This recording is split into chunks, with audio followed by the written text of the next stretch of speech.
Hey everybody, this is the BS Podcast Network. I'm Ben Dorst. Steven Dominguez. At least this show is better than pure BS. What? What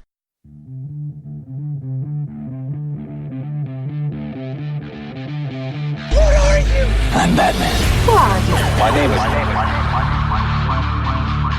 Bond. I'm Batman. Name's Bond. James Bond. I'm Batman. Bond. James Bond. I'm Batman. I'm Batman. This is the Batman vs. James Bond show. The show covering everything related to Batman and James Bond movies.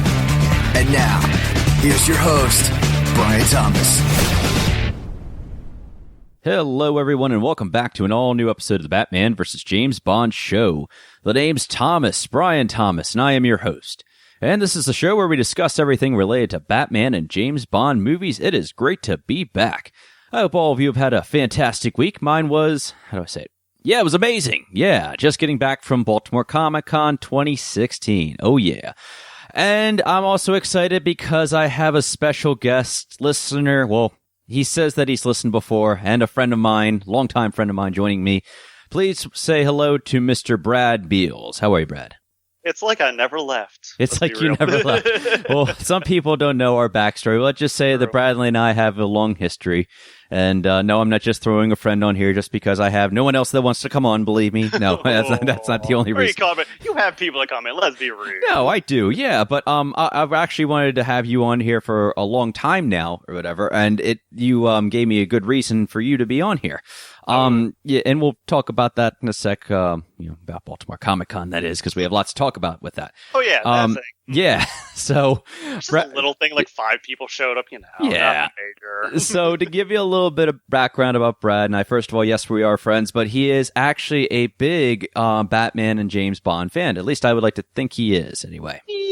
I mean, come on, growing up with the animated series when I was like, a little 7 or 5-year-old every Saturday morning, and then James Bond, you can't go wrong with it. Exactly. So I'm going to put you on the spot here just to give everybody a little bit more background about you. You weren't ready for this, I know, and that's what I love about this is, so let me ask you this first. Bradley, what is your favorite Batman film? Favorite Batman film? Oof. Easiest one that pops up to my mind, I do want to go to like The Dark Knight, but Batman 89, you can't go wrong with seeing that at such a young age and being just like, this is just a dark Batman. Still in the comic book hokey kind of style. That's still nice. But I guess I just can't help but go with like, Dark Knight Rises, just Christian Bale and Heath Ledger. Just can't go wrong. That Dark Knight or Dark Knight Rises? Dark Knight Rises, excuse me. Yes, thank you. Dark Knight 2008. Yeah, okay. Just making sure. That was like the Joker I anticipate and expect, and just that anarchist just doesn't care about anything, just wants to see the world burn, basically. And that's what made it a world. It's just that dynamicism between those two characters. Some men just want to watch the world burn. Exactly. There's still, don't get me wrong, still love 1989 with Tim Burton's version and how dark it is, but it still have that hokey, comic booky feel, shall we say, of like yesteryear, shall we say. Still not bad, but let's be honest. That's the first time you probably ever saw, like, wait a minute, Batman killed the Joker. Well, let him die. Yeah, exactly. So. That's debatable, yeah, if he ever killed the Joker. I have to talk about that on here sooner or later. All right, second question. What is your favorite James Bond film? Ooh. There's lots to choose from, too. True. I mean, From Russia with Love, definitely good. I am a bit sucker for a little bit more than the newer ones. Of course, Sean Connery, you cannot go wrong with. The man is the legend, nonetheless. Yeah, definitely. And I know it's kind of cheesy as it is for my generation, saying I know you'll agree with me going with GoldenEye. No, there's nothing cheesy about that. Absolutely not. Well, it's cheesy because the way I came up at it growing up and being introduced. Let's be honest, that was kind of like my first real Bond film watching. Yeah, same here. Because of playing the video game, PlayStation GoldenEye, and that's what really got me into it and watching it. I'm just like, this is amazing. I think Pierce, especially coming off of Remington Steele, was just typecast for it, especially. Oh yeah, absolutely. You can't go wrong, and that's what really got me into, especially the character, the environment that it was set up in, and just all the different villains and characters set up. I'm like, this is amazing. And then later after that, I was able to get like DVDs and go back and watch. Sorry to cut you off. Did you get your dad's DVDs also? Basically, Exactly, I'm just like, I'm like, I'm gonna need to borrow a few with the thank you. Yeah, I think you actually go sidetrack here with James Bond, especially when it comes to Bond movies. It just depends on the generation of the Bond actor that's currently being James Bond, if you will. And for us growing up, it was Pierce Brosnan. Of course, back in the day, it could be Sean Connery. Maybe it was Roger Moore. Maybe it was one time George Lazenby. Especially Roger Moore is the one that I'm just like, I honestly don't really like him, to be honest. And I know that's just my personal opinion. Maybe he's just a little bit older, or just the movies he was given and the writing there was, it just didn't really grasp me in terms of his. Yeah. Now you have I know the one out of it that probably everybody disagrees with, On Her Majesty's Secret Service. We will be talking about that later. Yes. So I'll put a hold on that for right now. All right. Okay. Let's keep moving on here. Favorite Batman actor? Ooh. As Batman, he's got to go to 1989. Let's be real. As Batman himself. But as Bruce Wayne, I'll give it to Christian Bale. Patrick Bateman, yeah. Patrick Bateman, okay. A guy who dresses up as a Bat clearly has issues. Do you like Huey Lewis? Okay. Oh, yeah. All right. Trust me, I don't see him as Batman. I know, especially the voice and everything else, but, give him looks the part. But as a Bruce Wayne, perfect. Oh, yeah, definitely. As Batman, it's like... Sorry, Michael Keaton. Sorry, kind of have to. He just has that. He has that look, that stare, even though it's one direction, literally. Yeah. But he just has that presence, and even just hold up a henchman and just going, "I'm Batman." Yeah. Just can't go wrong. Just right there. Exactly. Favorite James Bond actor? Kind of said this already. I guess you would probably say Pierce Brosnan or even Sean Connery. Exactly. I probably would put Sean up above him just because the legend that he is. Let's be real. I was watching Dr. No before the weekend started, and I'm like, and the more I go back and watch some of these films, that either I love them more or I don't like them more.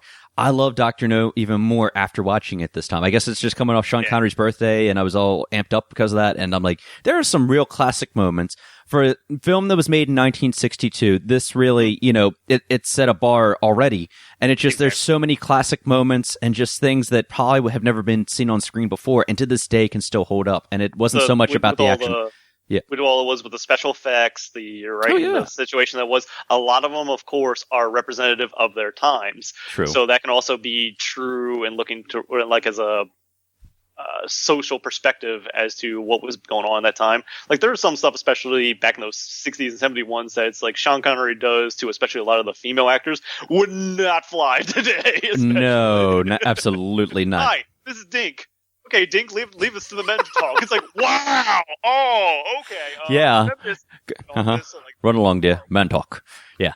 All right. So last question. Who do you think would win in a fight between Batman, Bruce Wayne versus James Bond, and why?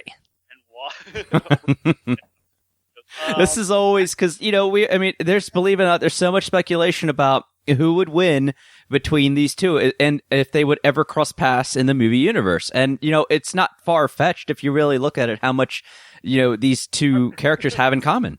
Are we going to go a Batman v Superman excuse? It's I think you're evil, so I'm going to stop you just in the certain case. In case that happens, something would have to be put into effect, that organization. You have Spectre coming in and tricking, them to think. Just answer the question. Mine is Spectre. Just say these two cross paths for some odd reason. It's not Lex Luthor manipulating them or anything. I honestly think Batman would probably win in the scenario. He has basically every gadget known to mankind. Same thing with James Bond, but James Bond's also limited to how many gadgets he has on him, and even being trained as martial arts. And from his form, you also have Batman who works in the night. True. Yeah. So I have to give it to Batman in terms of just on a practicality standpoint. He's a little bit more equipped for everything. He's body armored, place where James Bond just walking around in a tuxedo. Let's be honest. Yeah, I think it would depend on which Batman actor and which James Bond actor we're talking about. If you're talking Batflick, God, that guy's pulling tractor tires and stuff like that as his workout. So, I couldn't see him going versus Pierce Brosnan. Honestly, I think there's no competition there. Oh, so, yeah.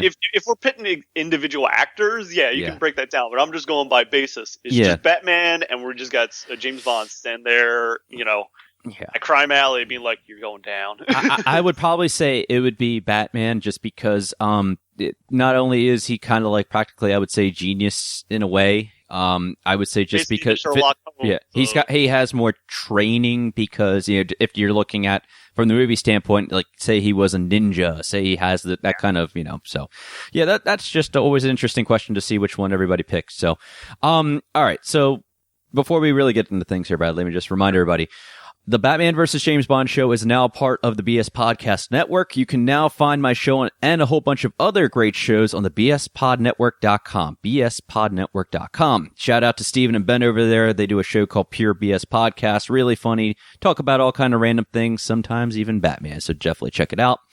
Before we get things started, I also like to remind everyone to please subscribe to the Batman vs. James Bond show on iTunes and leave a nice little review for me. Thanks, Bradley. And always a quick disclaimer I like to throw out before every show, especially for the new listeners. Welcome. I am not a movie critic, am I, Bradley? You actually wish you are, but let's be honest, No. like you probably won't. See, Brad and I, just so everybody gets that background, Brad and I, this is how we talk, this is how we are. You might detect a little bit more sarcasm tonight in me. That's just because Bradley brings it out in me. I am cynical like there's no tomorrow, let's be honest. If you know our background, especially, like, I will rip to shreds anything, especially Inception. Yes, we're not talking about Inception. Thank God. Yes, and I am not a blogger for a movie site, clearly. But I am a guy... You're technically a blogger in terms of podcasting. If you okay, you can say that. Sure. Yeah. Okay. But I am a guy who really loves and is passionate about Batman and James Bond. And that's definitely something that's going to come through tonight. It's one thing I still have to wonder, how does Christy put up with you? And Christy being my wife, yes. She has her blankets. You have your Batman blankets right there covering you up. 8 months now. Yeah, happy anniversary. Anyway, all right, let's get down to business here, Bradley. One big thing I definitely want to make sure that we talked about tonight. You, I will say, kind of dragged me to an event this past weekend. We dragged you to an event. Well, I made the idea, and then you're like, "Can we do this?" I'm thinking about it. I'm like, "We're doing it." Okay. Well, I am talking about Baltimore Comic Con 2016, and I teased at the very beginning of the show. Bradley, for those who've never been, can you sum up in the best way possible in general what a Comic Con is? Sure. A Comic Con is a fan appreciation convention where all the nerds come out to celebrate their love and admiration for comic books, sometimes anime as well, and even get to see the artists come there, meet with them, get items signed, buy items, cosplay, especially, even have cosplay contests, and general workshops, and just in general nerdiness abound, basically. Yeah, pretty much. That's pretty much what I was thinking. Yeah, comics, new and rare. I mean, you definitely can attest to that. Collectibles, action figures, pop figures, which we talked a little bit about too. Of course. T-shirts, comic creators, writers, artists. I mean, and indie guys too. Yes, as well. Of course, support the indies out there too. And my ever popular favorite, cosplay. Yeah. Now, what do you like best about Comic-Con, and more specifically, Baltimore Comic Con? Sure. Especially with Baltimore. The biggest one, especially here in terms of comic conventions, is actually Otakon or Otakon. It's actually moving away this past year. So Comic-Con is a little bit more of the step down in terms of like size and scale. It's a little bit more smaller. And compared to like New York Comic-Con, which is like, hub area where everyone goes to. Mm-hmm. Baltimore Comic Con is a little bit more smaller, so you can move around a little bit more. You get a lot more creativity in terms of the cosplayers out there. It's a little bit more intimate, shall we say. Mm-hmm. So there's a little bit more breathing room, though it has increased, I've noticed over the past years, in terms of like the amount of volume of people come in. So it looks like it is starting to pick up a little bit more and more each year, mm-hmm. which is great, actually, because then that can bring in more artists, probably open up the venue a little bit more. And hey, for like you said, more cosplayers to go around it. Because especially when I go to Comic-Con, I look around the artists, see what's new and everything else. And I'm as a hobbyist photographer, so yeah. I go around with my camera, I take pictures, and enjoy the scenes and the sights. To sum it up, Bradley would best be described as Alexander Knox meets Vicky Vale, and you got the looks of Alexander Knox. So there's only so much I can do. I know. No, hey, Kim Basinger back in 1989 was at her prime, and wow. Yeah, the reason I am a man. Moving on. Anyway, what tore out that VHS tape, did you not? Probably, yeah. And even I had the trading cards, and I had a Kim Basinger, Vicky Vale trading card somehow, some way. That got lost a long time ago. Anyway, I think obviously, with movies anyway, especially the Batman, I mean, you never really see James Bond out there. And I thought about, I know people occasionally do cosplay for James Bond. Might be something for me in the future, but, Batman is definitely your DC universe in general. You see a lot more cosplay now, if any. And it's not just like the new school Batman. I mean, we saw 89 Batman out there. We saw 89. We saw animated series. You yourself did Batman Begins. That's correct. Yes. I've seen as well. Apparently, on the next day, unfortunately, we only made it out Sunday, there was an Arkham Knight Batman. I did see that, and that guy was huge. That guy was jacked. Yeah, he was. Especially. There's Adam West Batman's out there. Adam there West, was that was at New York Comic Con. We ran into him last year. Yeah. Well, even on Sunday, because the Baltimore Comic Con, just like any other Comic Con, it runs all weekend, and it's down at the Inner Harbor at the Baltimore Convention Center, and it's a great venue because it's really, like Brad said, it's really spread out.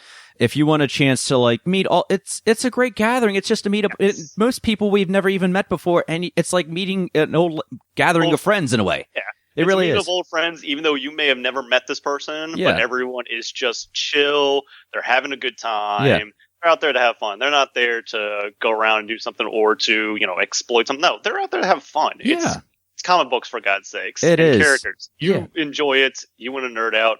You're cosplaying, you want to be as the character, and you want to have fun with other characters and mingle, Mm-hmm, definitely. And, I mean, I could go up in my Batman suit and just see a guy dressed up as the Joker, and I could just go up with my Batarang and just like, Joker.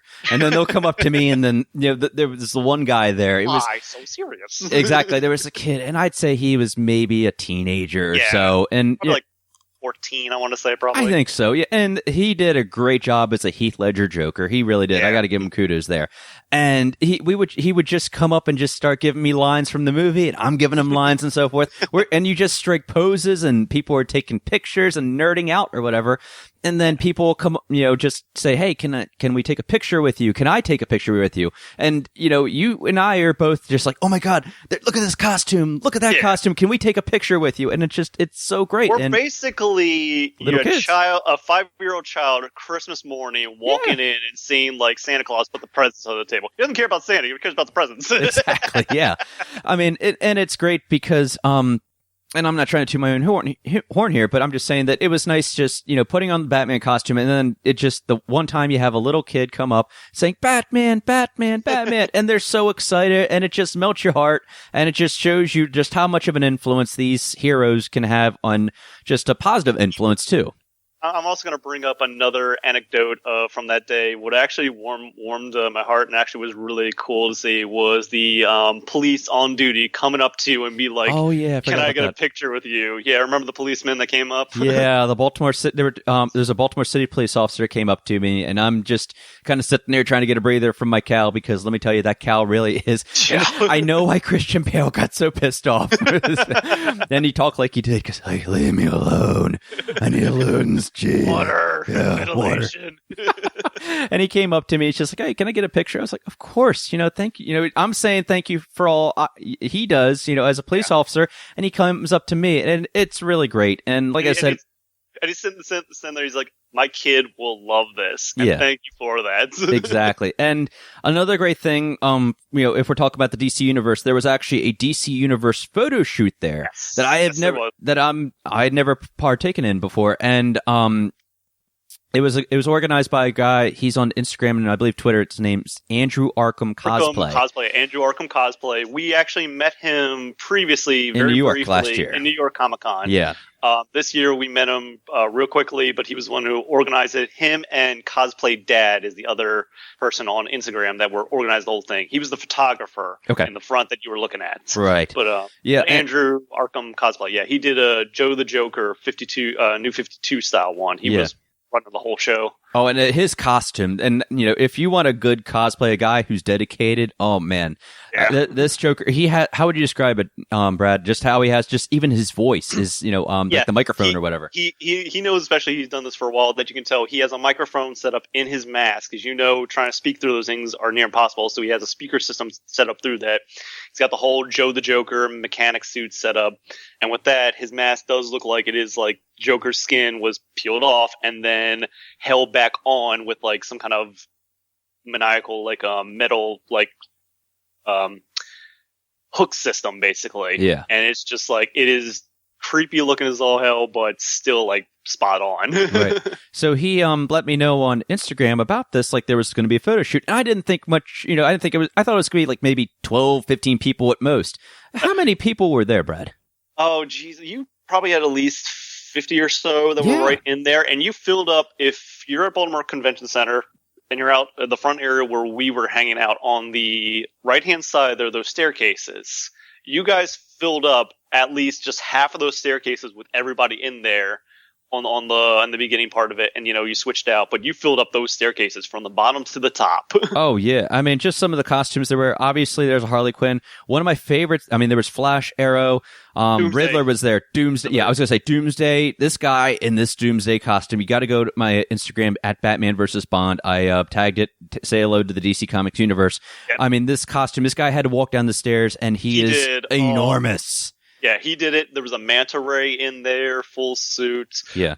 Bunch of Aquamans, too, as well. You had 2 Aquamans. Yeah. You even had a guy on the side who was doing Lex Luthor in the power suit. That's right. Well. Yeah, he was there. There was a, what was it, Lobo, I think it is? Yeah, there were 2 Lobos, actually, there. So. There's Deathstroke, the Red Hood. Let's see what else. A whole steampunk gaslight Batman crew. Yeah, and what was so great about it is they're just saying, hey, anybody who's in DC Universe, come on, get up here. Katana, get on in here. It doesn't matter. So female Bane up there, I see you. Oh yeah, there was the female Bane. Yeah, I forgot about her. So and they're just inviting everybody, and then you know what? And this is just shows about DC fans versus Marvel fans.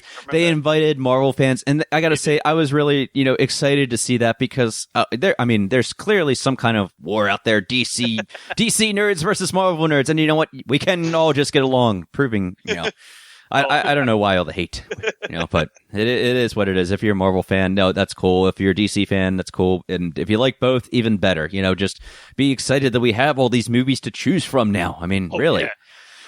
This is an exciting time, especially. Oh yeah, for movies. It's like we never had this before. We had maybe 1 or 2, but really go anywhere. But these are like organized, planned out. It's like, damn. If you want to go back to the days of The Shadow and whatever else, and by all means, that's cool. Exactly. So did you buy anything out there?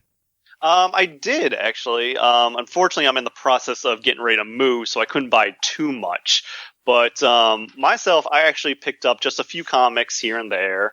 One being especially new Suicide Squad that they just did, the Rebirth series #1. Mm-hmm.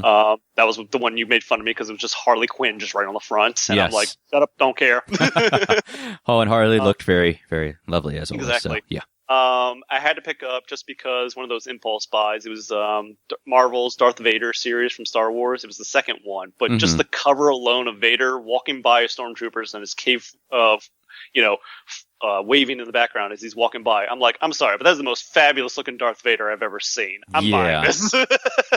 Yeah. Impulse buy again was to pick up, because I missed last year, to pick up Spider-Gwen #1. Mm-hmm. And hopefully when we go to New York, I believe the artist is going to be there, so I'm going to hopefully get him sign that. And let's see what else I got. A Deadpool comic. Can't remember which one off the top of my head. You said Marvel characters on a Batman show. How dare you? I'm kidding. I know.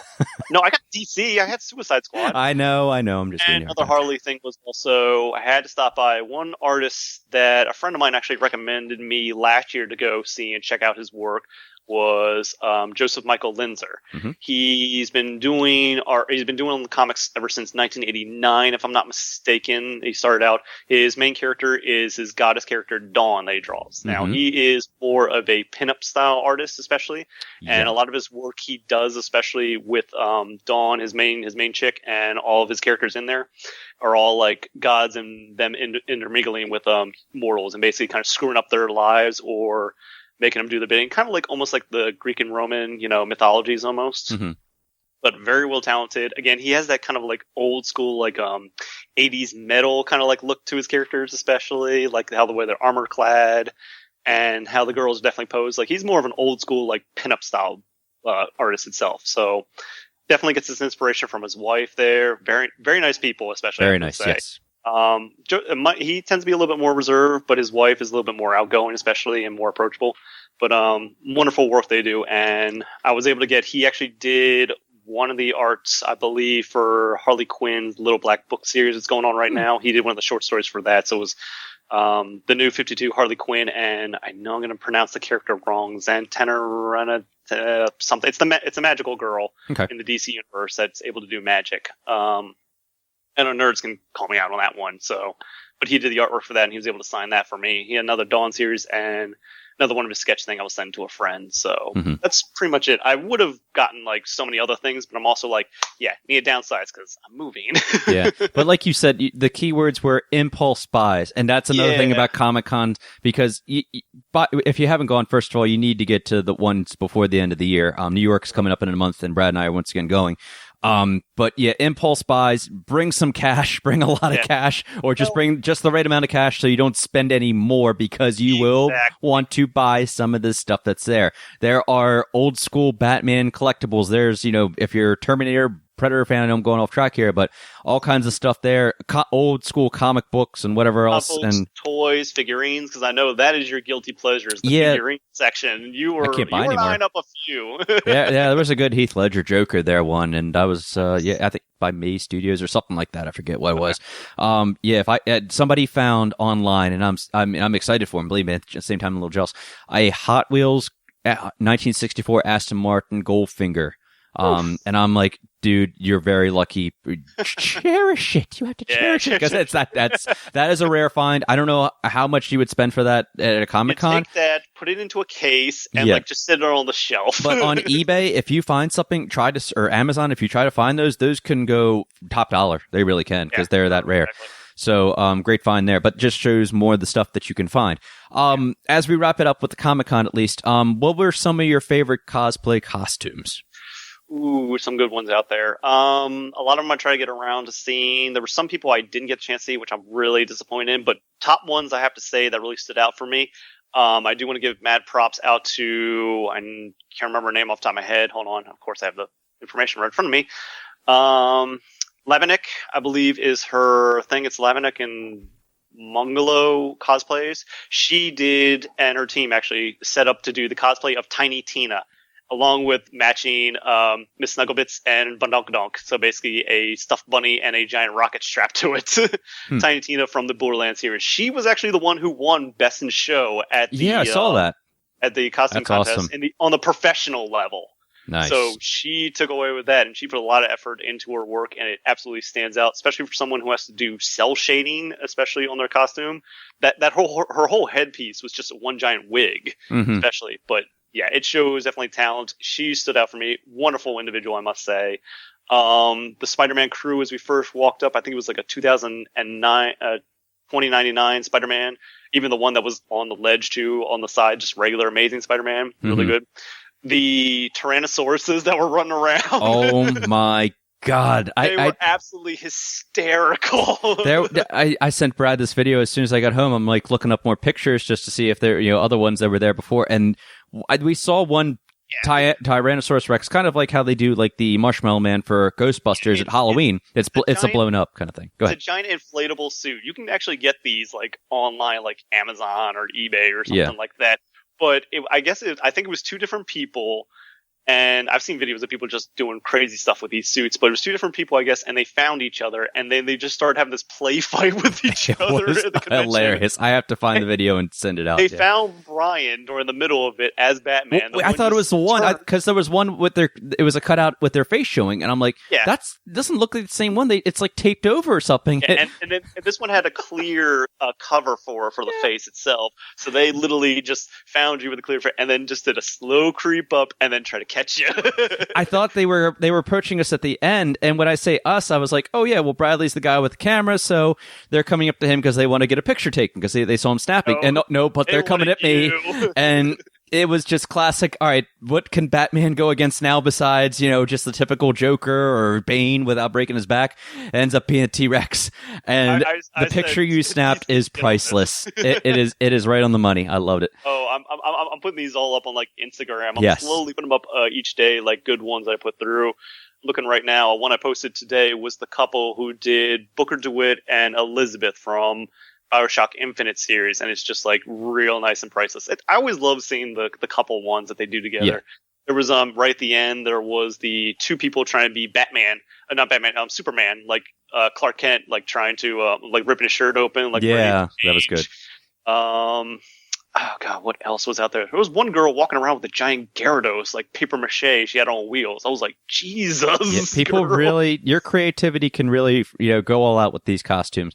Real quick, some of mine, of course, is going to be the Harley Quinn that caught me outside by surprise. Oh yeah, she just she was probably the best and the most playful one of all of them. She got in character and she was like, "I'm fighting a Batman. I'm going to be Harley Quinn. This is happening." and that's the thing. And when people especially with cosplay, people can really get into character. Now, I will get into character, but some people will just go all out.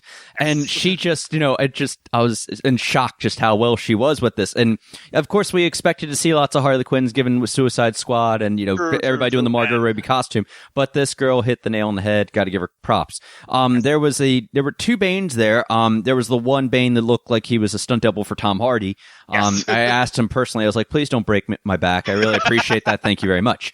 There was also a female Bane there, and she was awesome. And I told her, I was like, my back's kind of sore. Don't hurt me. She thought I was being serious. I was like, no, because, just because, that's what Bane does to Batman, obviously. Go see Dark Knight Rises. And what's that? I said, speaking of which, now it should remind me of people that you fought, quote unquote. Riddick. Oh my God, Riddick. There was a cosplayer there doing Riddick, and he was literally, I swear to God, was probably Vin Diesel's stunt double. He was. Except maybe with a little bit more neck. Yeah. Oh, actually, I think there's it was awesome. He was a great costume. There was a guy that looked like Sebastian Stan, the Winter Soldier. Yes. I've never seen somebody, especially at a cosplay, look so much like the character. This guy should be a stunt double. I think if you go on Instagram and look under the hashtag Baltimore Comic Con, I already found him. He's right there. Yeah, he's up there in the top. Some people got some great shots of him. I maybe got one. I'll be posting it later, but some people got some fantastic ones of him, I have to say, and I'm very jealous. Yeah, there was a guy who dressed up as Robin from Batman v Superman. Of course, Robin, spoiler alert, died. But this guy is a bodybuilder. He took a Robin costume and, painted it, ha ha ha, Batman, joke's on you, whatever it was. And this guy is huge. He is jacked. He is probably like 6'9". I have no idea. And while we're talking about tall guys and the DC universe, there was a Flash costume. There was a couple Flash costumes, but one that really stood off the ground so much higher. No pun intended. Yes, was there's Barry Allen is the fastest man alive. Okay, that we're all in agreement on that. But Barry Allen is the tallest man alive at a Baltimore Comic Con. He was at least 7 foot. The 7 foot Flash. He was like 7 foot, 7'5", like Flash, and it's so bad. Like not bad in the sense. It's just. It's kind of hard not to laugh when you look and you look down at his legs and you see the pants don't actually touch the bottom of it. It came up only to his ankles, and it's like, oh. Yeah, Brad pointed that out. It's like he was wearing like a kid's costume. It's like, how is he doing that? But you got to give him props because the costume is good too. Yeah, he rocked it. Stood out. He rocked it. Yeah. Him. Oh, there was another one I do want to point out. The Space Marine from Warhammer 40K, when you were when you had to switch up your costume and fix the straps, he was walking right by. He was at least like 7 foot, 8 foot tall in that suit. And I feel bad for him trying to walk around because his actual feet were probably right where the shins were in that suit. And I bet you he probably didn't get place in the costume contest because he probably couldn't even make it up to the thing. There's no way he could have gotten the escalator, maybe even through the elevator. Yeah, because his suit was so big. Space Marines, they wear big, heavy armor, so I give the man props for making that whole thing and getting it very detailed. I'll be posting pictures later of that one, especially. Yeah, but my God, like him just walking around like. You did amazing work, but I feel bad for you today because you were going to be, you're probably stopped every 2 seconds. Yeah, really. Baltimore Comic Con, awesome time as always. I think it was. I enjoyed this one even more this time. I think than my first time, which was a couple years ago. I think. Bradley and I, we spent from like what 10:30 there till at least 6. Yeah, we were 10:30. Probably got back to the car at like 5:20. I want to say. Yeah. Actually. So yeah, we spent the whole day. Whereas you would have probably gone with, let's say, other people. You'd be going like 2 hours. Exactly. So guys, girls, if you're a bit more into this than your significant other, then maybe you want to go with somebody who's more into this. So I'm just fair warning you anyway, because that you will geek out. Yes. So, Comic Con, especially Baltimore Comic Con, definitely had a great time. Can't wait till a month now from New York Comic Con. So, all right. You've got some work to do on your costume. Thank you for reminding me. Appreciate that. Totally. Yep. Also, work on bus passes. I'm just saying right now, get the bus tickets. Thank you, Bradley. Appreciate that. Yes. All right. Moving on here. Some news I didn't get a chance to talk about last week, and I definitely wanted your input on this, Brad. Earlier last week, Ben Affleck posted a video on Twitter, and the internet blew up, as it always does when something of this caliber is released. It was a video of a character known as Deathstroke. Mm-hmm. So speculation began whether or not Deathstroke was going to be in the Justice League or not, but now we know, and this is according to the Wrap, Deathstroke will be the main villain in Ben Affleck's Batman movie, which he's going to be directing, writing, and, of course, starring in. So, as much as I know about, Batman, at least in the movie universe, I mean, when it comes to Deathstroke, you obviously will know more because you're more into the comics. The only thing I know about at least. Yes, at least with Deathstroke, I know that, from the Arrow TV show, my background here is that, there's a guy named Slade Wilson. He was working with Oliver Queen when he was on the island. And this guy, and he doesn't have any superpowers. He's that strong. Mercenary. He's an assassin mercenary. Exactly. Depending on which versions, I guess you go with. He was also part of the League of Assassins too, but kicked out, and that's why. And his shame was he got his eye sliced off, so that's why he wears the patch. Mm-hmm. So yeah, this guy can go toe to toe with Batman, especially, and he has that armor. He has the training behind him, so. Yeah. Yeah. And I guess I'm really looking forward to this first because I love the Deathstroke that was portrayed in the Arrow universe. Some people, they're always, with the CW TV shows are like, oh, well, it's okay. But I mean, I think it's CW. I've seen everybody says that. I beg to differ on that. Some people love it. Some people are like, eh.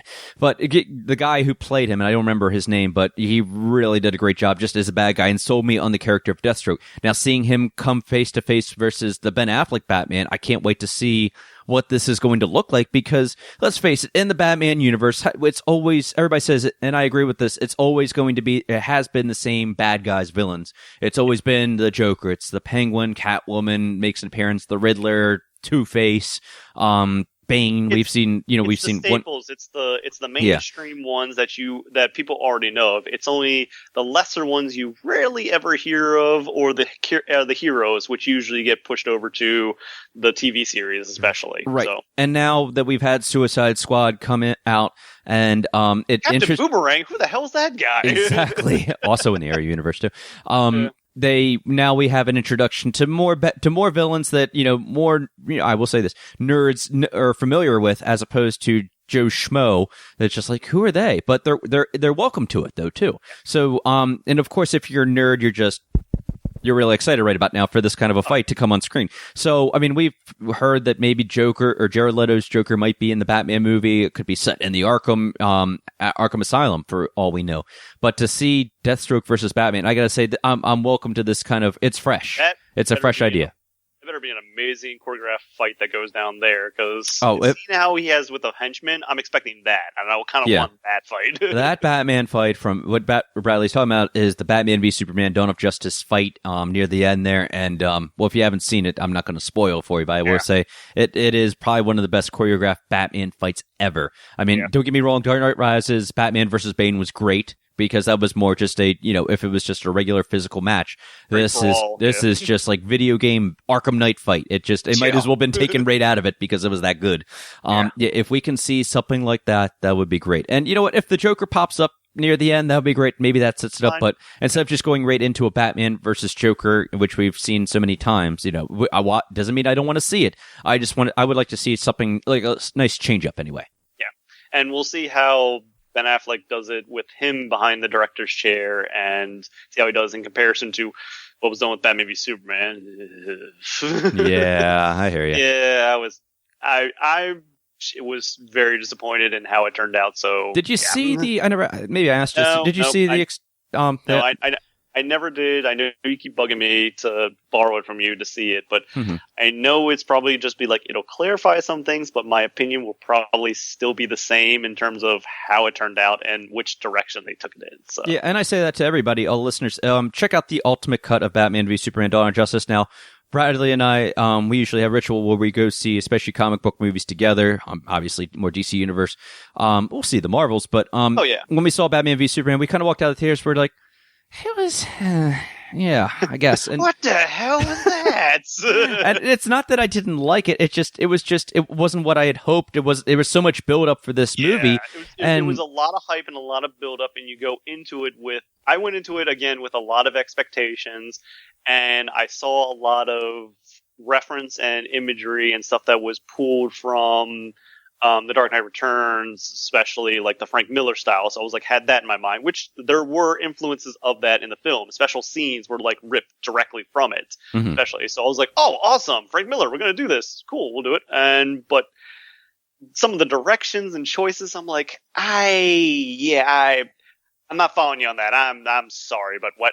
Yeah, I've said it before and I'll say it again. It's the studio mainly to blame for it because they don't have at least right now, Warner Brothers doesn't have a clear outlook of what they want. Hopefully they do now with Jeff Johns and, him taking, the captain's chair, if you will, of steering us back on course of, Sure. Yeah. Dodge that iceberg, please. You see it already there. Yeah. It actually kind of brings me into a nice transition here of another story I want to cover.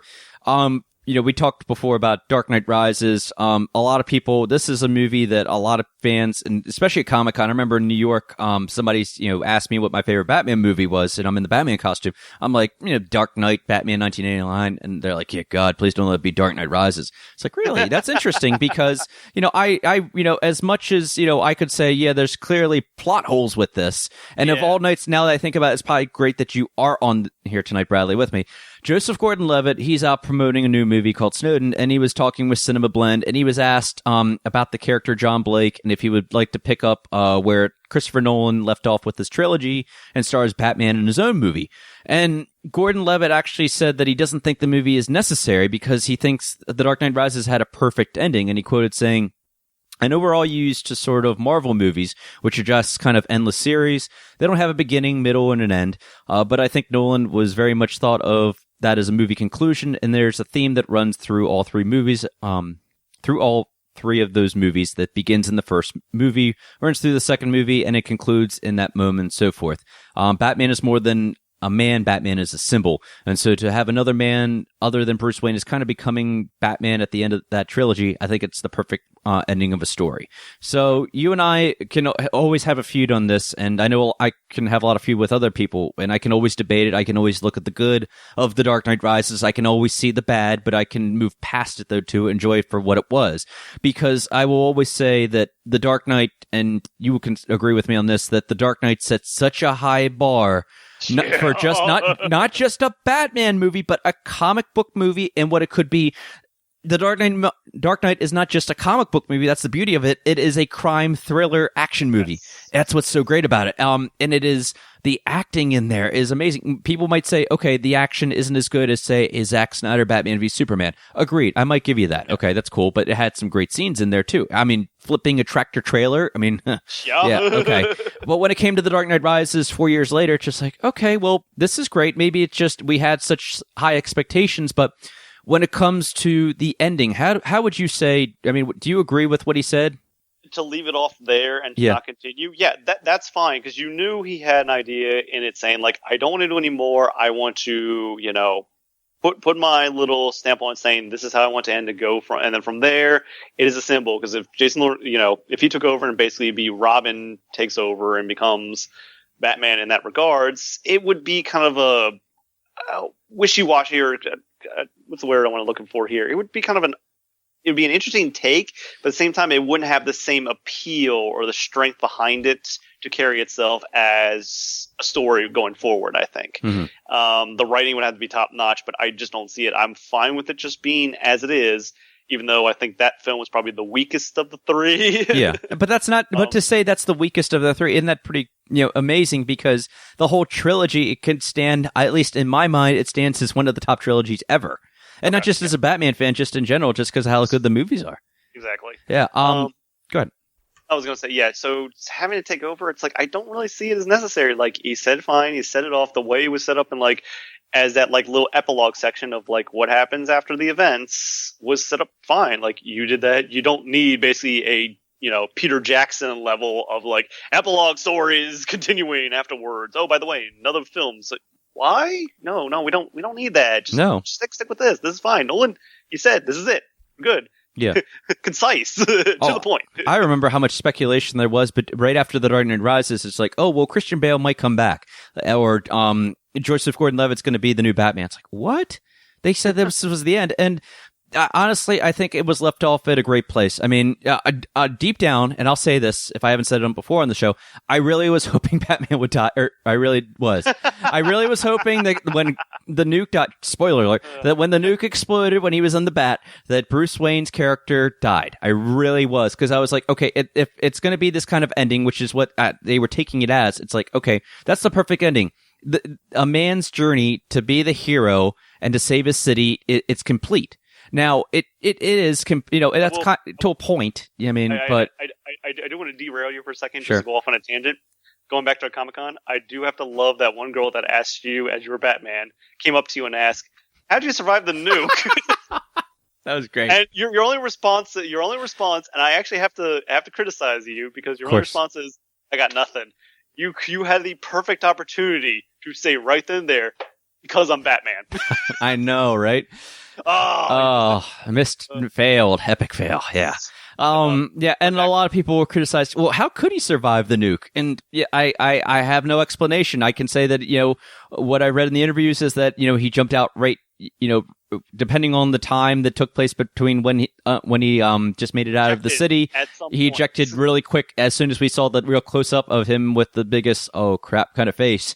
And then, by that time the nuke exploded, it was, he was safe. I mean, I don't see how, but it is, he ejected right on the bridge, let's be honest, and it just automatic. Who knows? He ejected at some point. That's all the way he probably escaped, or the whole thing was lined with lead or something. I don't know. Right. All right. Here's my theory. If for God's sakes, if George Lucas can make up a final Indiana film where freaking Indiana Jones can survive a nuke in a goddamn fridge. Yeah. He can allow Batman to survive a nuke. All right, here's my theory of how Batman survived the nuke. Andy Dufresne helped him, and there you go. And then was helping his old friend Lucius Fox. There you go. No, I really have nothing, but I would just say that, it's a movie that, even to this day, it's probably one of the better Batman movies that we will have. Maybe it's not the best Batman movie, but it's one I thoroughly enjoy, and I can definitely go back and better watch. Than Schumacher, just better than Schumacher. Oh yeah, I mean, definitely. And I can go full ham on being hokey and corny. Look no further than Schumacher. Yeah. So. It is what it is. So anyway, last real quick news story here. I did want to mention, and this just came out today. At the time of recording, Daniel Craig was offered, get this, Bradley, $150 million to return as James Bond. And he already said he did not want to do it. He's like, I'm done with Bond. I'm away. Yeah. Now, this is quoted. This is from the website Radar, so this might or might not be true. This is speculation anyway, okay? So, the studio is desperate to secure the actor's services while they phase in a younger long-term successor, the source told celebrity news website Radar. Pretty much, they said that it was suggested that Craig was playing coy. Remember when he told in an interview he'd rather slash his wrist than immediately return to Bond? Craig has only upped his perceived value. He's essentially made himself into a man too cool to play Bond. Daniel's the key. Made himself a hot commodity is what he made himself. Quoted, Daniel's the key for a seamless, safe transition as far as Sony and Bond bosses are concerned, and they're prepared to pay a king's ransom to make it happen. I know you said your favorites were Sean Connery and probably Pierce. I think from my memory that you do like Daniel Craig's James Bond. I do enjoy his, especially his performances and how they are. It is a little bit different because he is a little bit more rough and not as Suave. suave. But basically, yeah, there's a certain sort of swagger, especially the old ones have. There's that style. Everything works. They just like everything just falls into place. Mm-hmm. With Daniel Craig, things don't fall into place. No, so he really smoothly. got the shaft, didn't he? Like, he does. Like, everything that happens to him, he's like, it's all rough and done, and he's like last minute doing this stuff. For God's sakes, he jumps into like the prototype vehicle, and it like half the buttons don't even do what he needs it to do. It's like, come on. Yeah, come on, man. Yeah, it's really. No, you and I we actually saw Spectre together. And I tried to sell you on it, saying, hey, this obviously isn't Skyfall. Why I hold Skyfall also up there and Casino Royale, but it is a great Bond movie. I need to go back and watch it, and the more I watch it, I might say, hey, it might stand at such and such place in ranked as for the Bond movies. But I can say that it is an all around good throwback to old Bond movies too. I was gonna say, it's more of a homage, especially to the old school style of James Bond films. Yeah. You have your villain, you have Spectre, and you have the long and monologues of just telling you about nothing before I try to kill you. Right. I also think that, if Craig, here's my fear, and I've said this before, if Craig decides to come back, I don't want him to just, kind of milk it, milk his performance in a way. I don't want to be like, and with all due respect to Sean Connery, phoning it in. You don't want him to phone it exactly. in. It's like, I want you to come in and have that passion, that drive for the character. But if you're just like, I'm just here for my paycheck, I'm just here not to get fined. It's like, dude, then I'm not going to take you seriously. Which, let's be honest, some actors still do that in some films, where it's like you're just there because there are contract agreements. You're just gonna phone it in, get your paycheck. It's like, you even know, like, look, when you view it as even as a fan going into it, it's just not there. Their heart's not there, so your heart's not in there, and even watching the enjoyment level is lowered. So and it kind of worries me. I don't want this to be a Diamonds Are Forever, where you have Sean Connery come back and it's just even more playful. And not saying that Sean Connery didn't take it seriously. I think that he was just like, all right, I'll come back. Why not? And we'll try this. We'll see how it goes. All right, get in that Mustang. Go around Las Vegas. Exactly. And I don't want it to be like that when they have such a perfect setup if they wanted to continue with Spectre. That whole story there's so much. If they want to go off the book from You Only Live Twice, which I'm a little familiar with, but make a long story short, it's where Tracy Bond dies at the very beginning, killed by Blofeld, and then Bond goes after Blofeld. Blofeld is kind of hidden in Japan and so forth. It's not quite the You Only Live Twice that was portrayed in Sean Connery movies. And of course, Tracy Bond doesn't exist in this Daniel Craig Bond universe. But if they want to play that with Madeline Swan, I'm very eager. Trust me, I'm not trying to say, I want somebody to die in a movie. I just think if they take that approach with it, it could make it even more interesting, especially because Daniel Craig's already kind of lost someone he's loved before. As long as the writing is done well, and it's just like they're both their heads in there and makes it well. Again, it all comes down to especially the writing first, especially is like how it's done, and then the acting, of course, will come with it. But if those actors have good writing to work with or have good material, it goes hand in hand with that, especially. So right. Okay. Moving on here. Let's finish up here with a couple things. I know you're short on time also. Birthdays. We do a section on here called birthdays. Pretty simple. Happy belated birthday to Tim Burton. Last time I was recording, I did an Allies of Batman and James Bond episode, and I didn't get to mention these birthdays. Happy belated birthday to Tim Burton, director of Batman 89 and Batman Returns. He had a birthday on August 25th. Happy birthday also to Joel Schumacher, who celebrated a birthday on August 29th. Bradley, stop sending hate mail and giving me gestures there. Oh, come on.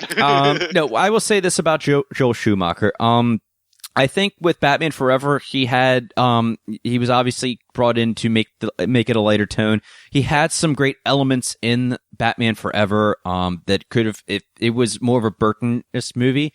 I think that it could have been better. But very light. It was like, I need you to go full lighthearted. We need you to be a Saturday morning cartoon. I'm like, oh man. Yeah. But if you look at the decision of, and we'll have to talk about this another time, but Bruce Wayne trying to decide if he just wants to be Batman or the difference between Bruce Wayne and Batman being both people, and he was able to obviously overcome that. But it's a really interesting character study if you look at it from that. If you want to enjoy the comedy of Jim Carrey and this comedy of Tommy Lee Jones, then now as for Batman and Robin, that's a totally different story. But I always will say, Go ahead. Throw it out there. The animated series already did that. I will always say that the story part in there that they had of Alfred dying, the speech that he has with George Clooney is and I can't remember off the top of my head, but just it's pretty much George Clooney's Batman just saying, hey, is it really my way or the highway? Because that's what he was told by Chris O'Donnell. And Alfred gives him kind of this really nice pep talk, which could have been the whole movie, and it would have been even better. So, like I said, there are some good elements in there if we can look past that. I mean, it depends on, to each his own. If you love Batman Forever, if you love Batman and Robin, great. That's awesome. But I mean, we'll have to agree to disagree. But I mean, that's once again about being a film fan. So, agree to disagree, but as long as you enjoy it, then that's all that matters. Yeah. Hey, as long as you're not a Marvel fan. I'm just kidding. Harsh. All right. Moving on here with birthdays. Godfrey John celebrated birthday on August 29th. He was Ormulf in GoldenEye. Mm-hmm. Good villain there. And Don Stroud, not many people know this name. He celebrated a birthday on September 1st. He was Heller in License to Kill. One of kind of a henchman in there, but he was one of those 80s henchmen that you see like in a lot of 80s TV shows and movies. The famous line in License to Kill looks like, oh, look what happened to Heller. Yeah, he looks like he came to a dead end. Something like that. And a birthday to celebrate today on September 5th is Mr. George Lazenby. The one and only Bond movie that he did was On Her Majesty's Secret Service. One we'll be talking about actually in December when it celebrates an anniversary. But yeah, I know it, everybody's like, he's kind of like the forgotten James Bond because he fell into an era of Sean Connery, and he kind of fudged his resume to get into the James Bond universe, shall we say, saying, oh yeah, I used to do all these movies when he's telling Cubby Broccoli and Harry Saltzman, and it really didn't turn out to be true. But, while his performance as Bond is, his actual Bond performance might not be my favorite, I think the movie of On Her Majesty's Secret Service is an excellent movie. I just very classic kind of Bond. Yeah, it is. But him himself, his look and the way it is kind of the way I look at the Fleming's interpretation of how he wanted Bond to look in his books. Like that was basically like that's how I see Bond basically as a look. Not Daniel Craig, not blonde. No, that is I mean, it's I always have mixed feelings. I mean, I always love going back watching On Her Majesty's Secret Service, but if I'm looking at how he portrayed Bond in there, it's just I mean, of course, his famous line in there is, this never happened to the other fella. And I love that quote in there just because it's just, it's a good, just saying, oh, yeah, I know Sean Connery came before me, but, I'm the new guy and so forth. Yeah. And I really like the choreography in there. His fight scenes, it's something you really never saw Sean Connery do. The ski chases in there, the scenery, a really great movie. But anyway, happy birthday, Mr. George Lazenby. All right. So let's finish it up with verses. And what we do in this segment is a segment where we compare the Batman or James Bond universes versus other franchises in the same wheelhouse. Last time we did this, it was actually Batman Returns versus License to Kill. I believe it was actually it was Batman Returns, the one. I honestly, I don't remember because it was so long. It was just a couple weeks ago. In my mind, I will probably say Batman Returns, because these are two sequel films, one from obviously Batman 89, and then License to Kill was the sequel to Living Daylights. Both darker than their predecessor. Great villains in here, Penguin and Catwoman. You have, oh my God, is Sanchez. Yeah, Sanchez was the villain in License to Kill. He is such an underrated villain in the James Bond universe, and I wish that people... I think everybody looks at it as like, really, he's going up against a drug lord in comparison to... He's going against Scarface. He's going up against Scarface. That's really what it is. He's going up against Scarface, and it's like, really? You're going up against, world, secret, super secret organizations that are hell-bent on, like, taking over...